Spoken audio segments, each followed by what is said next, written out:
हक्कान अब्बासी को भी कह रहे हैं कि तुम भी बंदे दा पुत्र बन, आपकी भी वीडियो चढ़ा देंगे। वो भी सोच रहा है कि पता नहीं मेरी कौन सी वीडियो इनके पास आ गई है। वीडियो के साथ ये जो है सब कुछ कर रहे हैं, सियासत वीडियो से कर रहे हैं, जजों की वीडियो बनाते हैं, कोई गलतकारी होती है उसकी वीडियो बना लेते हैं। इनकी अपनी वीडियोस बनी हुई है। आपका जो बाजुआ है वो वीडियो बनाता है।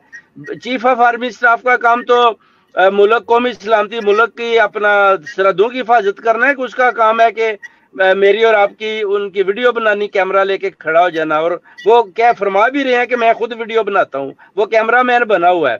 पहले हमें बड़ा होता था कि हमारे जर्नैल बड़े काबिल हैं, अभी तो शर्म आती है इन जर्नैलों की बातें सुनकर। हम सोचते हैं कि ये तो किसी के साथ दो दिन भी जंग नहीं कर पाएंगे, इनकी ये जो हालतें नजर आ रही हैं। ये तो हमारी वो जो आर्मी या गरीब लोग हैं जो बलोचिस्तान सिंध से आए हुए हैं, उनकी शातें होती हैं, उनको भेजते हैं जी जाएं उधर, वो दहशत गर्द है उनसे लड़ें। वो 2-4